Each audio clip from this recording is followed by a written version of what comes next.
Big Boss Kannada season 11 Kichcha Sudeep ಅವರಿಗೆ ಇಂದು ಜನ್ಮದಿನ. ಕಲರ್ಸ್ ಕನ್ನಡದ ಕಡೆಯಿಂದ ಹೊಸ ಪ್ರೋಮೋ ಒಂದು ರಿಲೀಸ್ ಆಗಿದೆ. ಈ ಪ್ರೋಮೋದಲ್ಲಿ ಸುದೀಪ್ ಇರುತ್ತಾರೋ ಅಥವಾ ಇಲ್ಲವೋ ಎನ್ನುವ ಬಗ್ಗೆ ಸ್ಪಷ್ಟನೆ ನೀಡಲಾಗಿದೆ. ಕಿಚ್ಚ ಸುದೀಪ್ ಅವರು ಬಿಗ್ ಬಾಸ್ ಕನ್ನಡ ಸೀಸನ್ 11ರಲ್ಲಿ ಇರ್ತಾರಾ ಅಥವಾ ಇಲ್ಲವ ಎನ್ನುವ ಯಕ್ಷ ಪ್ರಶ್ನೆಯಾಗಿತ್ತು. ಕೊನೆಗೂ ಇದಕ್ಕೆ ಉತ್ತರ ಸಿಕ್ಕಿದೆ. ಕಲರ್ಸ್ ಕನ್ನಡ ವಾಹಿನಿ ಬಿಗ್ ಬಾಸ್ ಪ್ರೋಮೋ ರಿಲೀಸ್ ಮಾಡಿದೆ. ಹಾಗಂತ ಈ ಪ್ರೋಮೋದಲ್ಲಿ ಸುದೀಪ್ ಅವರ ಎಂಟ್ರಿ ಆಗಿಲ್ಲ. ಆದಾಗ್ಯೂ ಸುದೀಪ್ ಅವರು ಇರುತ್ತಾರೋ ಅಥವಾ ಇಲ್ಲವೋ ಎನ್ನುವ ವಿಚಾರಕ್ಕೆ ಸ್ಪಷ್ಟನೆ ಸಿಕ್ಕಂತೆ ಆಗಿದೆ. ಆ ಬಗ್ಗೆ ಇಲ್ಲಿದೆ ವಿವರ. ಬಿಗ್ ಬಾಸ್ ಕನ್ನಡ ಸೀಸನ್ 10 ಯಶಸ್ಸು ಕಂಡಿತ್ತು. ನಿರೂಪಕ ಸುದೀಪ್ ಅವರು ಸಿನಿಮಾ ಕೆಲಸಗಳಿಗೆ ಈ ಶೋ ಅಡಚಣೆ ಉಂಟು ಮಾಡಿತ್ತು. ಎಲ್ಲೇ ಇದ್ದರೂ ಬಿಗ್ ಬಾಸ್ಗಾಗಿ ಅವರು ಬೆಂಗಳೂರಿಗೆ ಬರಬೇಕಾಗಿತ್ತು. ಈಗ ಅವರು 2-3 ಸಿನಿಮಾಗಳನ್ನು ಒಟ್ಟೊಟ್ಟಿಗೆ ಶೂಟ್ ಮಾಡುವ ಆಲೋಚನೆಯಲ್ಲಿ ಇದ್ದಾರೆ. ಹೀಗಾಗಿ ಅವರು ಬಿಗ್ ಬಾಸ್ ನಿಂದ ಹೊರಕ್ಕೆ ನಡೆಯಲಿದ್ದಾರೆ ಎನ್ನಲಾಗಿತ್ತು. ಆದರೆ ಆ ರೀತಿ ಆಗಿಲ್ಲ. ಅವರು ಬಿಗ್ ಬಾಸ್ ಕನ್ನಡ ಸೀಸನ್ 11 ನಡೆಸಿಕೊಡಲಿದ್ದಾರೆ.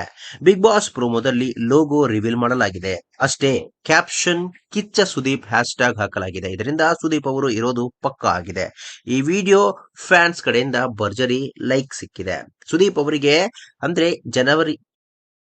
ಸ್ನೇಹಿತರೆ, ವಿಡಿಯೋ ಇಷ್ಟ ಆಗಿದ್ರೆ ಲೈಕ್ ಮಾಡಿ, ಶೇರ್ ಮಾಡಿ, ಚಾನಲ್ನ ಸಬ್ಸ್ಕ್ರೈಬ್ ಮಾಡಿ, ಹಾಗೆ ಬೆಲ್ ಐಕನ್ನ ಕ್ಲಿಕ್ ಮಾಡಿದ್ರೆ ಹೊಸ ವಿಡಿಯೋನ ನೀವು ಮಿಸ್ ಮಾಡೋದೇ ಇಲ್ಲ.